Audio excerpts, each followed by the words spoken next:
നമ്മൾ വിസർജിക്കേണ്ടത്, നമുക്ക് വിസർജിക്കാനുള്ള സെക്രീഷൻസിനുള്ള എല്ലാ സംവിധാനങ്ങളുമുണ്ട്.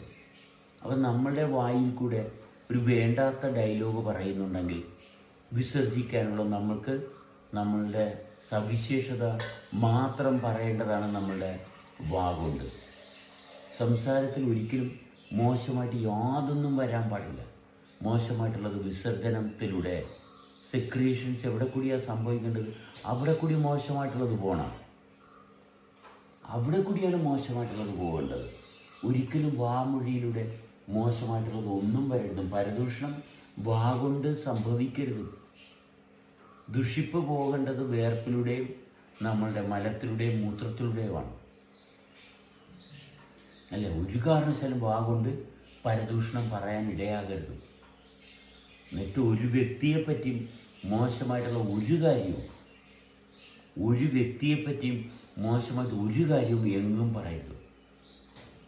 നമ്മുടെ വാ മലദൂരത്തിന് തുല്യമായാൽ എന്ത് സംഭവിക്കും ഒന്ന് ആലോചിച്ച് നോക്കിക്കേ. ഭക്ഷണം കഴിക്കുന്ന വാ തന്നെ മലദൂരത്തിന് തുല്യമാണെങ്കിൽ എന്താ സ്വീകരിക്കേണ്ടതാണ്, നന്മ സ്വീകരിക്കേണ്ടതാണ് നമ്മളുടെ വായുടെ പ്രത്യേകത. നന്മ മാത്രം സ്വീകരിക്കുന്നതാണ്. അതിലൂടെ ഒരു കാരണവശാലും വിസർജിക്കാൻ പാടില്ല. വളരെ മനോഹരമായിട്ടുള്ള ശ്രേഷ്ഠമായിട്ടുള്ളത് മാത്രം കൈകാര്യം ചെയ്യുന്നതാണ് നമ്മളുടെ നാക്ക്, ചുണ്ട്. ഇതെല്ലാം പവിത്രമായിട്ടുള്ള ഭാഗമാണ്. വളരെയേറെ ശ്രദ്ധിക്കേണ്ടതാണ്. വളരെയേറെ നമ്മളെ പരിശുദ്ധമായിട്ട് പരിപാവനമായിട്ട് നിലനിർത്താൻ കാരണമായിട്ടുള്ള ഒരു ഭാഗം ആണ് നമ്മുടെ നാക്ക് പ്രവർത്തിക്കുന്നു. നാക്കിൻ്റെ പ്രവർത്തനം നമ്മുടെ ശരീരത്തിൻ്റെ വിവേകത്തിനും വിദ്യയ്ക്കും കാരണമാകുന്ന ഒന്നാണ്. ഒട്ടനവധി സവിശേഷതകൾ നിരന്തരം നമ്മളിൽ ഉണർത്തുന്നതാണ് നമ്മുടെ നാവ്. ആ നാവ് കൊണ്ട് ഒരു വേസ്റ്റ്, നാവിൽ നമ്മളൊരു വേസ്റ്റ് വന്നെന്ന് പറഞ്ഞാൽ ഒരാളെപ്പറ്റി നമ്മൾ ചീത്ത പറയേണ്ടി വരുന്നുണ്ടെങ്കിൽ നമ്മുടെ ശരീരം അത്രക്കേറെ ചീത്തയാകണം.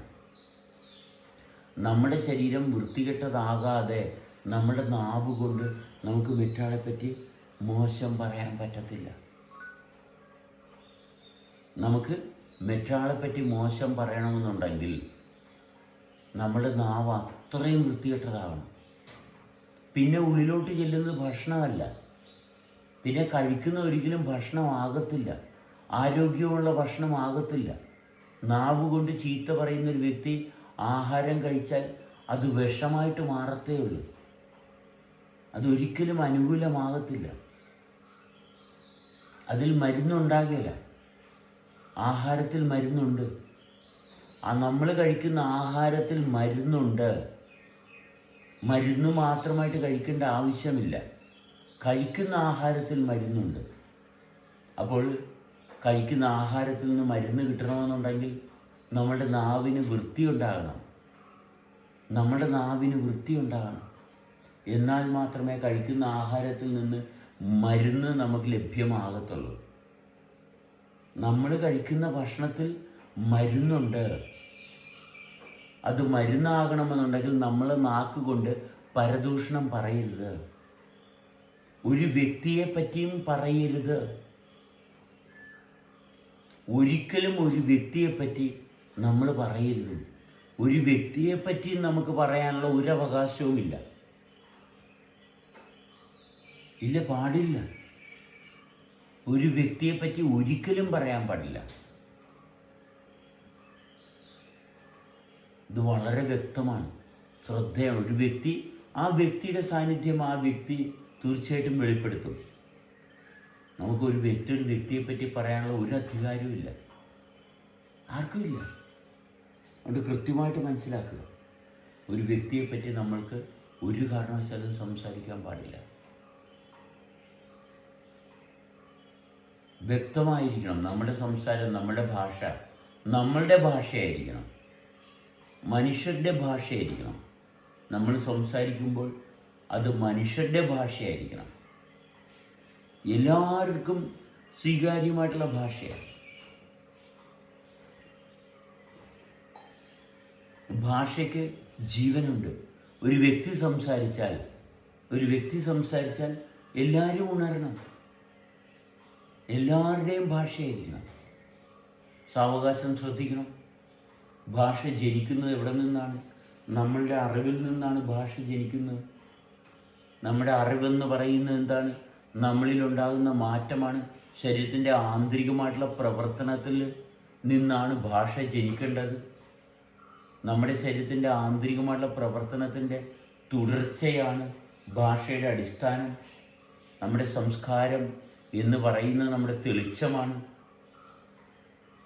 പുസ്തകത്തിൽ നിന്ന് വായിച്ചൊരിക്കലും അറിവുണ്ടാകത്തില്ല. പുസ്തകത്തിൽ നിന്ന് വായിച്ചു കിട്ടുന്നത് അറിവല്ല, സങ്കല്പവും സ്വപ്നവും മാത്രമാണ്. അറിവെന്ന് പറയുന്ന ശരീരത്തിൻ്റെ ആന്തരികമായിട്ടുള്ള പ്രവർത്തനത്തിൽ ഉണ്ടാകുന്ന മാറ്റത്തെ കൃത്യമായിട്ട് വിലയിരുത്താൻ സാധിക്കുമ്പോഴാണ് അറിവുള്ളവനാകുന്നത്. അപ്പോൾ മാത്രമാണ് അറിവുള്ളവനാകുന്നത്. അവിടെയാണ് നമ്മൾക്ക് സംസ്കാരം ഉണ്ടാകുന്നത്. എന്ത് ചെയ്യണം, എങ്ങനെ ചെയ്യണം എന്ന് വ്യക്തമായിട്ട് അറിയുന്നത്. ഒരിക്കലും ഒരു വ്യക്തിയുമായിട്ട് വഴക്കുണ്ടാക്കുകയോ അതിനുള്ള സാധ്യതയില്ല.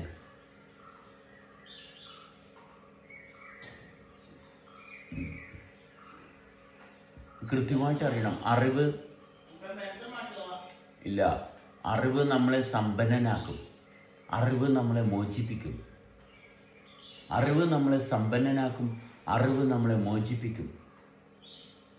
അറിവ് നമുക്ക് സ്വാതന്ത്ര്യം തരും. അറിവുള്ളവൻ സ്വതന്ത്രനാണ്. എന്തിൽ നിന്ന് സ്വതന്ത്രനാണ്? എല്ലാ വികലതയിൽ നിന്നും രോഗത്തിൽ നിന്നും സ്വതന്ത്രനാണ്. ആശ്വാസത്തിൻ്റെയും സമൃദ്ധിയുടെയും അർഹതയുള്ളവനായി തീരുകയാണ്. അതുകൊണ്ട് ശ്രദ്ധിക്കണം. ശ്രദ്ധ നമ്മളിൽ ജനിക്കണം. നമുക്ക് ഒരുപാട് കാര്യങ്ങൾ ശ്രദ്ധിക്കാൻ പറ്റും, പക്ഷെ ഒരു കാര്യമില്ല, ശ്രദ്ധ നമ്മളിലോട്ട് വരണം.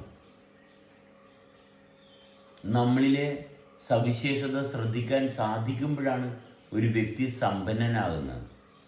കയ്യിൽ കുറേ കാശുണ്ട്, അതുകൊണ്ട് കാര്യമായില്ല. കയ്യിലുള്ളത് പ്രാപ്തിയാണെങ്കിൽ മാത്രമാണ് സമ്പന്നനാകുന്നത്. പ്രാപ്തി എന്ന് പറയുന്നത് മറ്റുള്ളവരെ ചൂഷണം ചെയ്യാനോ മറ്റുള്ളവരെ കീഴ്പ്പെടുത്താനോ ഉള്ള കഴിവല്ല പ്രാപ്തി. നമ്മളെ നേരെ നിർത്തി കൊണ്ടുപോകാനുള്ളതാണ് പ്രാപ്തി. നമ്മളെ നിരന്തരം തൊട്ടറിയുവാനുള്ളതാണ് പ്രാപ്തി. നിരന്തരം നമ്മളെ അറിയുവാൻ സാധിക്കുന്നിടത്താണ് പ്രാപ്തനാകുന്നത്. തുടർച്ചയിൽ നിന്നാണ് അറിവ് ലഭിക്കുന്നത്. നമ്മുടെ ആന്തരികമായിട്ടുള്ള പ്രവർത്തനത്തിൻ്റെ തുടർച്ചയാണ് നമ്മൾ അറിവായിട്ട് മാറുന്നത്.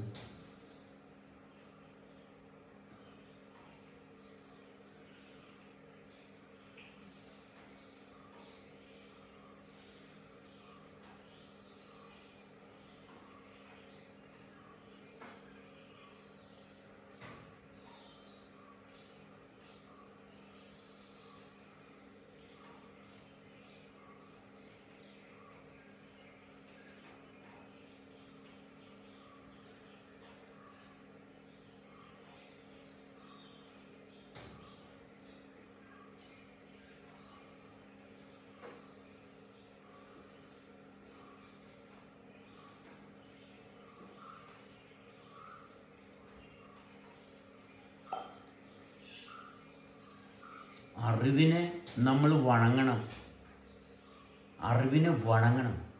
അറിവ് കിട്ടണമെന്നുണ്ടെങ്കിൽ നമുക്ക് ബഹുമാനം ഉണ്ടാകണം.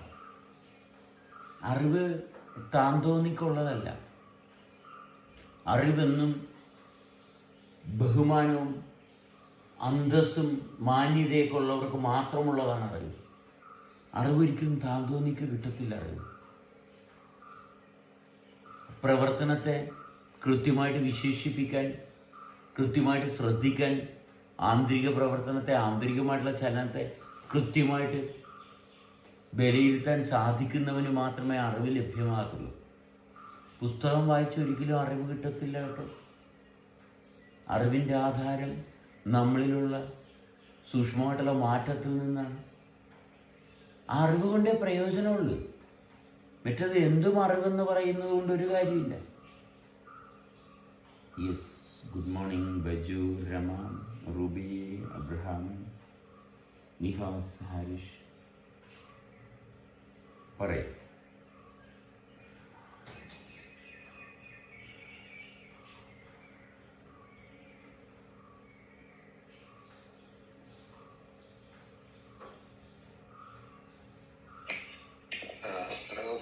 നമസ്കാരം.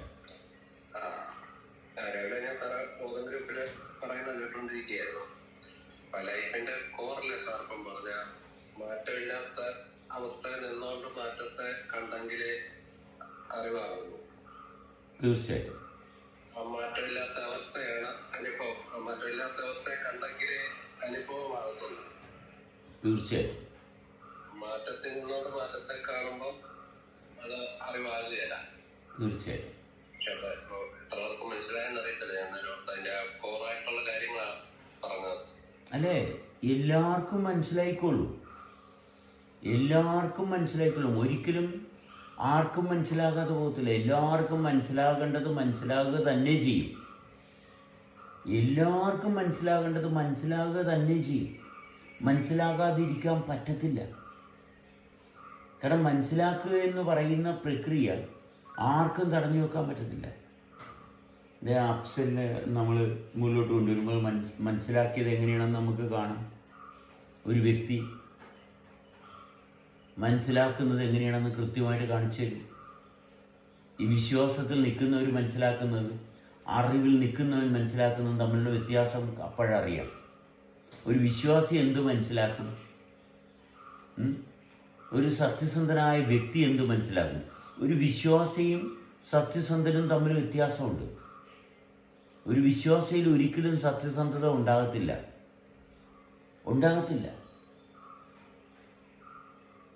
സത്യസന്ധത എന്ന് പറയുന്നത് ശരീരത്തിൻ്റെ പ്രവർത്തനത്തെ നേരിട്ട് തൊട്ടറിയുന്നതിന് മാത്രമേ സത്യസന്ധത ഉണ്ടാകത്തുള്ളൂ. വിശ്വാസി ഒരിക്കലും സത്യസന്ധനാകത്തില്ല. വിശ്വാസികൾക്കാണ് എപ്പോഴും അക്രമ വാസന ഉണ്ടാകുന്നത്. വിശ്വാസിയാണ് മറ്റൊരുത്തിനെ പരിഹസിക്കുന്നത്. വിശ്വാസി മാത്രമേ മറ്റൊരുത്തിൻ്റെ കാര്യം പറയത്തുള്ളൂ.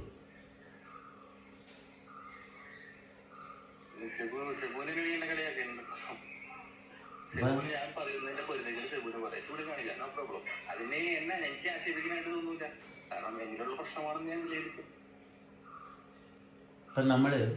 നമ്മളെന്ന് പറയുന്നിടത്ത് ഒരിക്കലും ഒരു വിശ്വാസിയെ സംബന്ധിച്ചിടത്തോളം വിശ്വാസി പറയുന്നത് എന്തിനാണെന്നുള്ള ഭാഗമില്ല.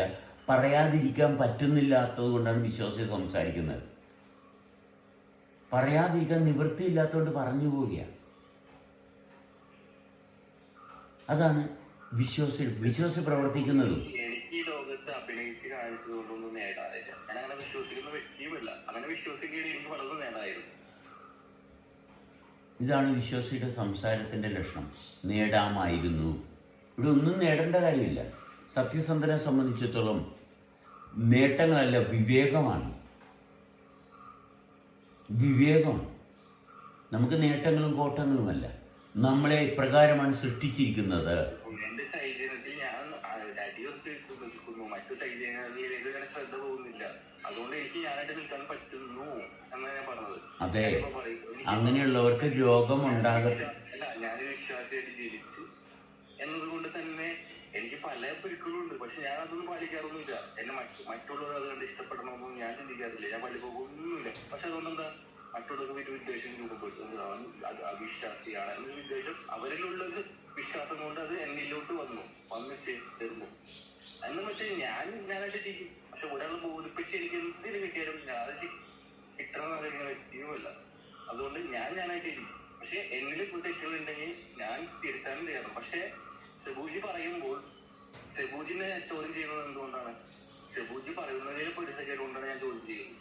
നിങ്ങളൊരു കാര്യം പറയുന്നുണ്ടെങ്കിൽ ആ കാര്യത്തിൽ പൊരുത്തക്കേട് നിങ്ങൾ കാണുന്നുണ്ടെങ്കിൽ അത് ഞാൻ പറയും. അത് നിങ്ങൾക്ക് പരിദൂഷണമായിട്ട് തോന്നുന്നുണ്ടെങ്കിൽ അത് പരിദൂഷണം തന്നെയാണ്. എനിക്ക് പരിദൂഷണമായിട്ട് തോന്നാറത് എന്താണെന്ന് വെച്ചിട്ടുണ്ടെങ്കിൽ ഞാൻ നിങ്ങൾ പറയുന്നതിൽ പൊരുത്തക്കേട് നിങ്ങളിൽ തന്നെ കാണിച്ചു തരുന്നതാണ്.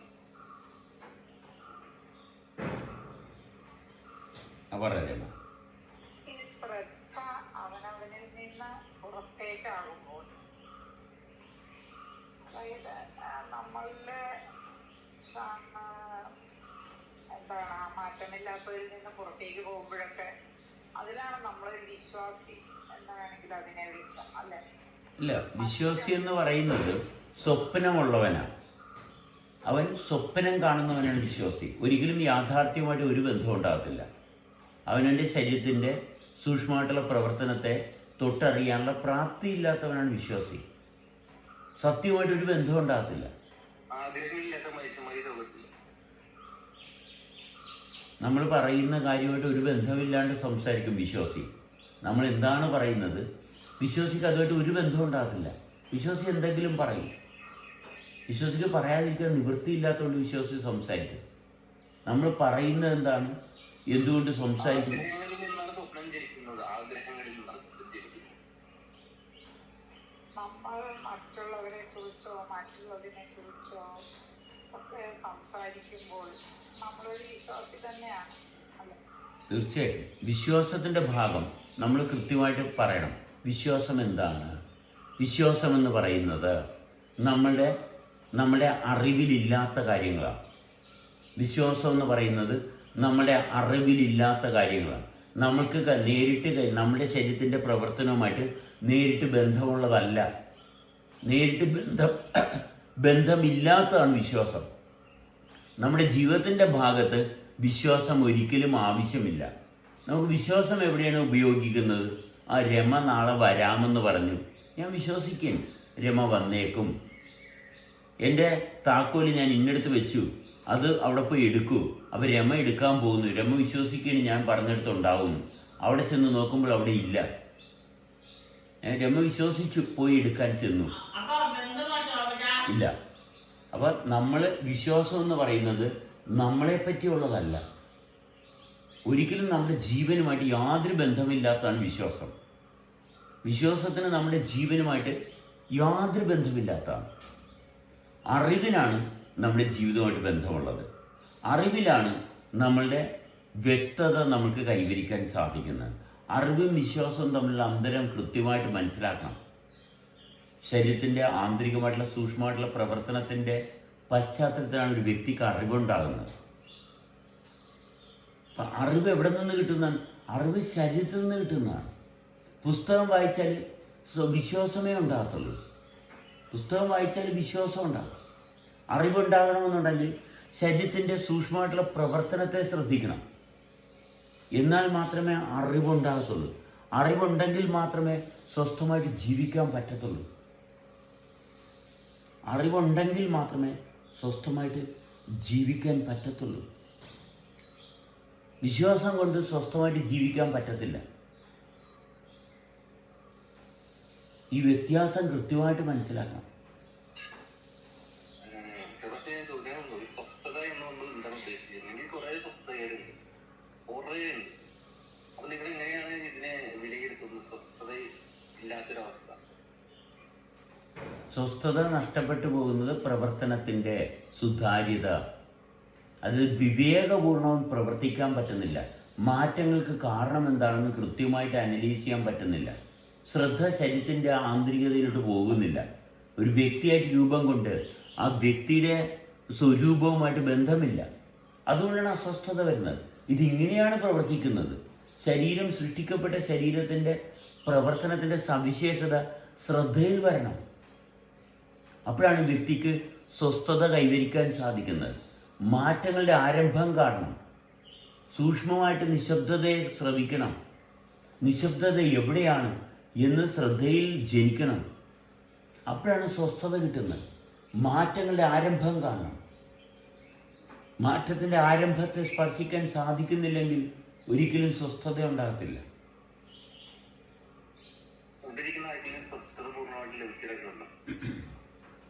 അപ്പോൾ നിരന്തരമായിട്ട് പ്രവർത്തിക്കുന്ന ഒരു ഭാഗമുള്ളപ്പോൾ ഒരു വ്യക്തിക്ക് ആ വ്യക്തിയിലുണ്ടാകുന്ന മാറ്റത്തെ മാത്രമേ പരിശോധിക്കാൻ പറ്റത്തുള്ളൂ.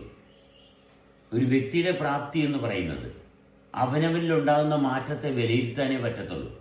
മറ്റുള്ളവരിൽ ഇങ്ങനെ ഉണ്ടോ ഇല്ലയെന്ന് അന്വേഷിക്കാനുള്ള യാതൊരു സംവിധാനവും ഇല്ല.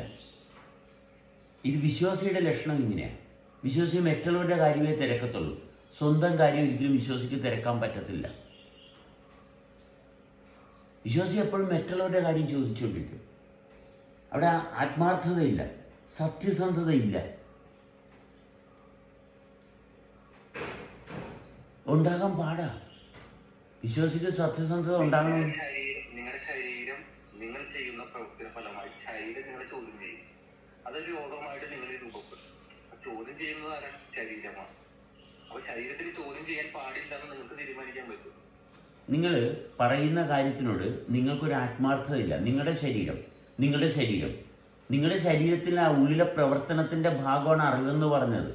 അങ്ങോട്ട് അഫ്സലിന്റെ ഒരു ശ്രദ്ധയും എത്തുന്നില്ല.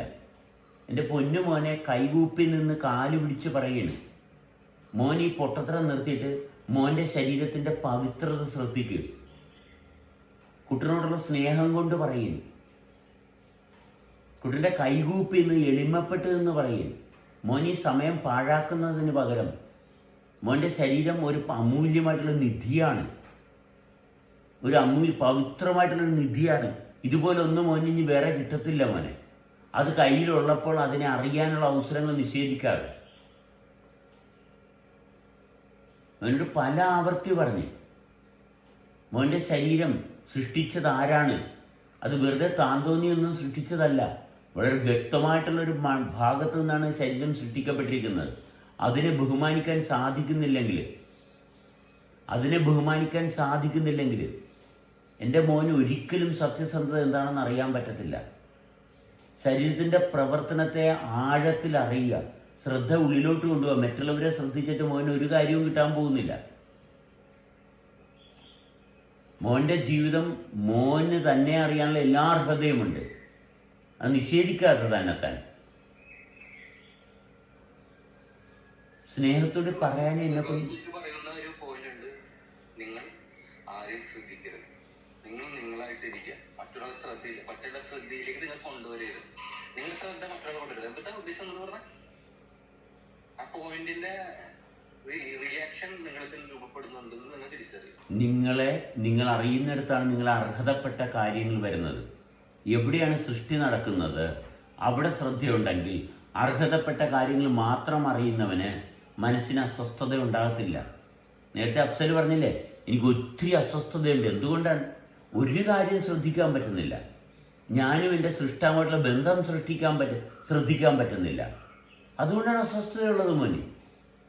ഞാനും എൻ്റെ സൃഷ്ടാവുമായിട്ടുള്ള ബന്ധമാണ് ശ്രദ്ധിക്കേണ്ടത്. അവിടെയാണ് സൃഷ്ടാവുമായിട്ടുള്ള ബന്ധം തെളിയുമ്പോൾ സമാധാനം കിട്ടുന്നത്. സൃഷ്ടാവുമായിട്ടുള്ള ബന്ധത്തിലാണ് സമാധാനം ഉണ്ടാകുന്നത്.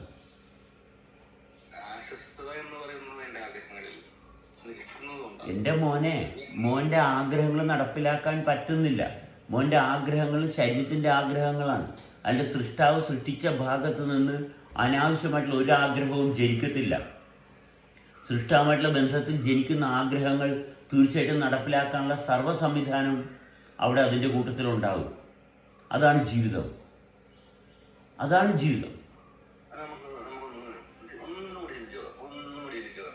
നമ്മുടെ ചെറുപ്പകാലം ഒരു പ്രായത്തിന്റെ അടിസ്ഥാനത്തിലുള്ള മാറ്റം, ഈ മാറ്റങ്ങളുടെ അടിസ്ഥാനത്തിൽ പോയി വരുന്ന തീരുമാനം, ഈ തീരുമാനങ്ങൾ ചെന്നെത്തുന്ന ഒരു പൊസിഷൻ, അവസാനത്തിലുള്ള ഒരു പൊസിഷൻ, പ്രായമായ ഒരു ചിന്ത. എടാ മോനെ, ഇപ്പോഴും നീ റെഫർ ചെയ്യുന്നത് സ്വപ്നത്തെയാ. ചെറുപ്പകാലം. ഇപ്പോഴും നിന്റെ ശരീരത്തിന്റെ പ്രവർത്തനം, നിന്റെ ഹൃദയത്തിന്റെ സ്പന്ദനത്തിന്റെ താളം, അങ്ങോട്ട് എന്താ എൻ്റെ മോനെ ശ്രദ്ധിക്കാൻ പറ്റാത്തത്? ഇപ്പോഴും എൻ്റെ മോന്റെ ശരീരത്തിന്റെ ഉള്ളിൽ ഹൃദയത്തിൽ പ്രവർത്തനമില്ലേ? അവിടെയാണ് ചെറുപ്പം. എൻ്റെ മോനെ അവിടെ ശ്രദ്ധിക്ക്. അവിടെ എൻ്റെ കുട്ടൻ ശ്രദ്ധിക്ക്. അവിടെ ശ്രദ്ധിക്കുമ്പോഴാണ് മോന് വിവേകം ഉണ്ടാകുന്നത്.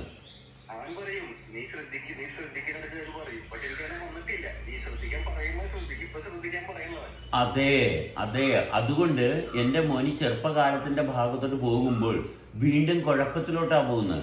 ഇപ്പോഴുള്ള സൂക്ഷ്മമായിട്ടുള്ള ശരീരത്തിന്റെ പ്രവർത്തനത്തെ ശ്രദ്ധിക്കുക. ഇപ്പൊ പ്രായപൂർത്തിയായ ശരീരമുണ്ട് കയ്യിൽ. അതിനെ നിലക്ക് നിർത്താനായിട്ട് പറ്റണം. എനിക്ക് എൻ്റെ ശരീരത്തിൽ അവകാശമുണ്ട്. എൻ്റെ ശരീരത്തിന്റെ ഉള്ളിലുള്ള പ്രവർത്തനത്തെ എനിക്ക് അറിയാനുള്ള അർഹതയുണ്ട്. അത് അറിയുമ്പോഴാണ് ഈശ്വരനെ അറിയുന്നത്.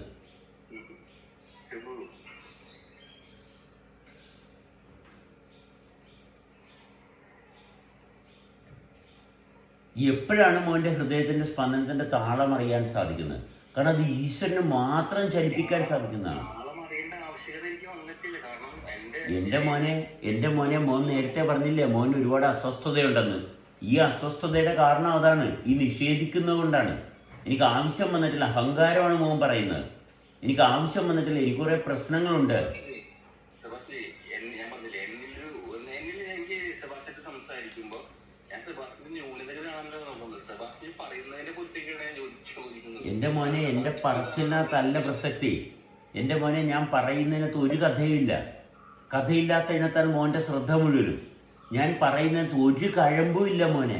ഇത് ഞാൻ 1000 വട്ടം പറഞ്ഞിട്ടുണ്ട്. ഞാൻ പറയുന്നത് കേൾക്കല്ലേ എന്ന് 1000 വട്ടം മോനോട് പറഞ്ഞു.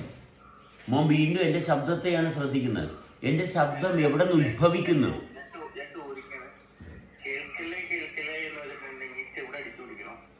അല്ല മോനെ, അല്ല കുട്ട, അങ്ങനെ അല്ല. എന്തേ മോൻ ഇത്രയും വിവരക്കേട് പറയുന്നത്? ശബ്ദത്തിന്റെ ഉറവിടം മോനെ ശ്രദ്ധിച്ചാൽ ചെവിക്കടല അറിഞ്ഞു പഠിക്കണം. ഇതൊക്കെ എന്ത് വിഡ്ഢിത്തരമാണ് എൻ്റെ മോൻ വിളിച്ചു പറയുന്നത്? എവിടെ നിന്നാണ് മോൻ ഇങ്ങനെയുള്ള അറിവുകേട് ജനിച്ചിരിക്കുന്നത്? ഞാൻ പറയട്ടെ, നമ്മളില് ഈ കേൾക്കാത്തത് കേൾക്കുമ്പോൾ, സ്ഥിരമായി കേൾക്കുമ്പോൾ നമ്മുടെ ഒരു ഭാവന വരും, മനസ്സിലൊരു ഭാവന വരും. ഈ ഭാവന നമുക്കൊരു ബ്രെയിനിൽ പാറ്റേൺ രൂപപ്പെടും. ഈ പാറ്റേൺ അനുസരിച്ച് പിന്നീട് നമ്മുടെ ചിന്തകൾ രൂപപ്പെടും. സെബാസ്റ്റ്യൻ പറയുമ്പോൾ അവർക്കൊരു താരതമ്യമായിട്ടുണ്ടെങ്കിൽ അവർ പാറ്റേൺ ആയിട്ട് സ്വീകരിക്കും. പിന്നെ അതിന്റെ അടിസ്ഥാനത്തിൽ അവർ കാഴ്ചകൾ കാണപ്പെടും. എൻ്റെ പൊന്നുമോനെ, നീ ഒരുപാട് പുസ്തകം വായിച്ചിട്ട് അതിൻ്റെ ഭാഗത്തു നിന്നാണ് ഇതെല്ലാം പറയുന്നത്. ബ്രെയിനിൽ പാറ്റേൺ ഉണ്ടാവും. അതൊന്നും അല്ല എൻ്റെ പൊന്നു കുട്ടാ പറഞ്ഞത്. സ്വന്തം ശരീരത്തിൻ്റെ ആന്തരികമായിട്ടുള്ള ഈ ശബ്ദം എവിടെയാണ് കേൾക്കുന്നത്? വളരെ ശ്രദ്ധയോടുകൂടി കേൾക്കുക, ഇരിക്കുക. എനിക്ക് പ്രതികരിക്കണമെന്ന് തോന്നുന്നു. ആ പ്രതികരിക്കാനുള്ള കാരണങ്ങൾ എന്താണ്? വീണ്ടും നിശബ്ദമായിട്ട് ഇരിക്കുക, വീണ്ടും ഇരിക്കുക. എത്രയൊക്കെ പറയാൻ തോന്നുന്നു, അതെല്ലാം ഒഴിവാക്കാൻ എന്നെ കൊണ്ട് പറ്റുന്നുണ്ടോ? അപ്പോഴാണ് കേൾവിയുടെ ശരിക്കുമുള്ള കോറിലോട്ട് നമ്മുടെ ശ്രദ്ധ എത്തുന്നത്. ഈ പാറ്റേൺ എല്ലാം ബ്രേക്ക് ആകട്ടെ. അപ്പോഴാണ് അഫ്സലിൽ ഒരു പവിത്രമായിട്ടുള്ള പ്രവർത്തനമുണ്ടെന്ന് കാണാൻ സാധിക്കുന്നത്.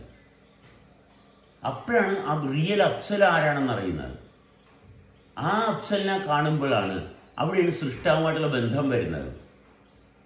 അപ്പോഴാണ് പടച്ചവനോടുള്ള ബന്ധം ആരംഭിക്കുന്നത്. ആ പടച്ചവനോടുള്ള ബന്ധം ആരംഭിക്കുമ്പോൾ എല്ലാ അസ്വസ്ഥതയും, എല്ലാ പ്രശ്നങ്ങളും, പ്രതിസന്ധികളും മാറും. കാരണം കൃത്യമായിട്ടുള്ള പ്രവർത്തനം ആരംഭിക്കുന്നിടത്ത് നമ്മുടെ ശ്രദ്ധ എത്തുമ്പോൾ അതാണ് ആശ്വാസം.